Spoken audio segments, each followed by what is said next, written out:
अच्छा भाई, अस्सलाम वालेकुम एवरीवन। आज का टॉपिक है कि जो बच्चे बैचलर्स के बाद इंटर के बाद बाहर जाना चाह रहे हैं उनके लिए क्या ऑप्शंस हैं बाहर, और किस मुल्क में जाना चाहिए और क्या चीज़ें सीखनी चाहिए। अब इस पर डिस्कशन करेंगे। ज़रा थोड़ा सा ब्रीफली गाइड करें फवाद। एक तो पहले ये बताइएगा कि किस टाइम पे जाना ज़्यादा बेनिफिट होता है। बैचलर्स के बाद जाना चाहिए, मास्टर्स करने जाना चाहिए, या इंटर के बाद ही चले जाना चाहिए जो ए लेवल्स करके लोग जाना चाहते हैं। अच्छा, ये डिपेंड करता है अपॉर्चुनिटी के ऊपर, किसको कब अपॉर्चुनिटी मिल रही है। सबके लिए एक स्टैंडर्ड एडवाइस तो नहीं हो सकती कि सब मास्टर्स के बाद जाएं या सब इंटर के बाद चले जाएं। वो होता ही है कि बच्चों ने ट्राई करना होता है। जब अच्छी अपॉर्चुनिटी मिले जिसमें कम से कम खर्चा हो रहा हो और लोकेशन अच्छी हो जहाँ से ज़्यादा से ज़्यादा सीखने का मौका मिले, उस वक्त चले जाना चाहिए। अब बाहर जाना कोई उसकी बात नहीं है, अचंभे की बात नहीं है या कोई टेंशन की बात नहीं है। आपको बाहर जाना चाहिए क्योंकि आप किसी और मुल्क जाते हैं तो आप बहुत सी 100-200 बातें सीखते हैं।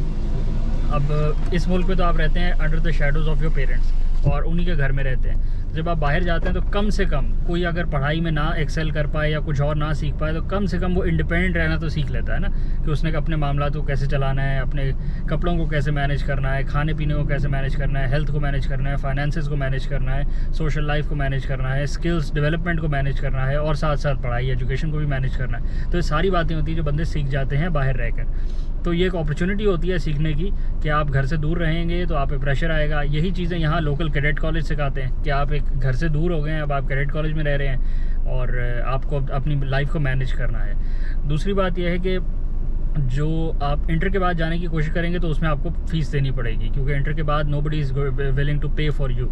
No institution wants inter pass कि वो उसको पैसे दें और फिर उसको हायर करें और उसको फंडिंग करें, क्योंकि उससे वो कुछ ले नहीं सकते ना। हर यूनिवर्सिटी, हर एजुकेशन इंस्टीट्यूट चाहता है कि हम ऐसे बच्चे को फ़ंड करें जिससे हम कोई फ़ायदा उठा सकें। तो मास्टर्स के बाद जाने जब आप PhD के लिए जाते हैं तो फिर तो फंडिंग बहुत ओपन हो जाती है, क्योंकि यूनिवर्सिटीज़ वांट PhD स्टूडेंट्स जिसकी वजह से उनकी रैंकिंग ऊपर आती है, उनको रिसर्च करवाने की ग्रांट मिलती है यूनिवर्सिटी और यूनिवर्सिटीज़ की तरफ से, प्राइवेट सेक्टर की तरफ से, गवर्नमेंट की तरफ से। तो PhD स्टूडेंट्स को फुली फंड होना ये कोई एक्स्ट्रॉर्डनरी बात नहीं है और बड़ी नॉर्मल सी बात है। तो अगर आप PhD की स्टेज में जाना चाहते हैं तो फिर तो बहुत आसान है। आपकी बस थीसिस राइटिंग वगैरह अच्छी होनी चाहिए और आपने कुछ रिसर्च यहाँ पाकिस्तान में करी भी हो तो फिर आप आसानी से जा सकते हैं। फ़ायदा ये है कि फ़ंडिंग आपको मिल जाएगी, थोड़ा स्टाइपेंड भी मिल जाएगा, रहने खाने का ख़र्चा भी निकल आएगा आपका। अगर आप मास्टर्स की बेस पे जाते हैं तो मास्टर्स इज़ जनरली आपको पेमेंट करनी पड़ती है, आपको फ़ीस देनी पड़ती है। और बैचलर्स के बेस पे तो डेफिनेटली आपको मेजॉरिटी ऑफ द केसेस में अगर फुल फीस नहीं तो आपको 80% 60% फ़ीस आपको देनी ही पड़ती है, as long as you're going to good universities. अब अगर आप बहुत हल्की यूनिवर्सिटी में जाना चाहते हैं इस वजह से कि फ़ीस बच जाए तो वो एक अलग क्राइटेरिया। नॉनदलेस अगर आप बात यह कि आप अगर इस मुल्क को छोड़ के, क्योंकि आप इस मुल्क के सिटीज़न है ना, तो इस मुल्क में आपका एक पूरा घर बार है, एक पूरा सिस्टम है जो आपको सपोर्ट करता है। अगर आप कुछ साल के लिए इस मुल्क को छोड़ के जाते हैं किसी भी और मुल्क में जहाँ पे आपका घर बार या आपका ये सपोर्ट सिस्टम नहीं है, तो आपको सीखने को बहुत कुछ मिलेगा उस सिस्टम के बगैर रहने की वजह से। सही है, ठीक है। अच्छा, दूसरा बताएं कि किस तरह के कोर्सेज करने चाहिए। शॉर्ट कोर्सेज करके आ जाएं या पूरे फुल बैचलर्स मास्टर्स करें? मुल्क को क्या ज़रूरत है और वापस आना चाहिए कि नहीं आना चाहिए? देखिए, वापस तो लाजमी आना चाहिए क्योंकि इस मुल्क में एक ड्रेन हो गई है, सारी रिसोर्सेज सब भाग गए हैं, सब छोड़ छाड़ के इधर से चले गए, क्योंकि इस मुल्क में काम करना बहुत मुश्किल है। काम करना इस मुल्क में बिल्कुल भी आसान नहीं है। रिसोर्सेज नहीं है, फाइनेंशियल रिसोर्सेज नहीं है, गवर्नमेंट की तरफ से कोई सब्सिडीज़ नहीं है, कोई सपोर्ट नहीं है, इंफ्रास्ट्रक्चर लैकिंग है। लेकिन इसी सारे माहौल में बैठे हुए अपॉर्चुनिटीज़ भी उतनी ज़्यादा हैं क्योंकि मार्केट गैप ही गैप है, कोई काम कर ही नहीं रहा अच्छे तरीके से। तो इन सारी वजूहात की वजह से मुल्क को छोड़ के नहीं जाना चाहिए, वापस आ जाना चाहिए, अपने स्किल्स में इजाफा करके आप वापस आ जाएं।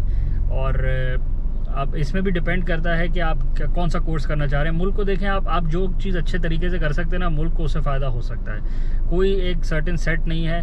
दूसरी बात यह कि बाहर दूसरे मुल्कों में जनरली जो कोर्सेज हो रहे हैं वो टेक्नोलॉजी से रिलेटेड ही कोर्सेज हैं। अब इंजीनियरिंग देखें ना, पूरी शिफ्ट कर गई है टेक्नोलॉजी की तरफ। वो कोर इंजीनियरिंग के अगर आप एक मास्टर्स करें इंजीनियरिंग में तो वो इंजीनियरिंग फील ही नहीं होती।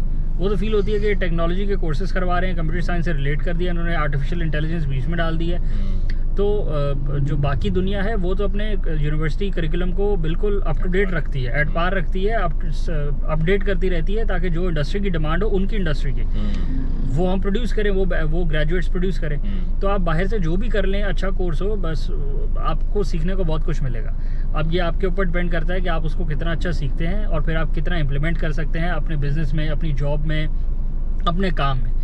जो भी काम आप करेंगे अच्छे तरीके से, उससे मुल्क को फ़ायदा होगा। रेवेन्यू तो आप जनरेट करेंगे ना, एक प्रोसेस में वैल्यू एडिशन तो आप करेंगे, आप जिस भी चेन में लग जाए। तो कोई स्पेसिफिक एरिया नहीं है कि इसमें लगना चाहिए। बाकी हो ये रहा है कि हर इंडस्ट्री आईटी और टेक्नोलॉजी से लिंक होती जा रही है, तो ऑटोमेटिकली आपने उठ के आईटी और टेक्नोलॉजी के पास ही आना है आखिर में। अब आप देख लें, जो मीडिया है, मीडिया साइंसेज है, वो media sciences, core media sciences से हट के वो भी उसमें कितनी टेक्नोलॉजी इनपुट हो गई है। तो जो पुराने ओल्ड स्कूल करिकुलम से वो सारे के सारे टेक्नोलॉजी से लिंक होते जा रहे हैं। तो at the end of the day वो टेक्नोलॉजी के साथ ही आके उन्होंने मर्ज हो जाना है। सही है, ठीक है।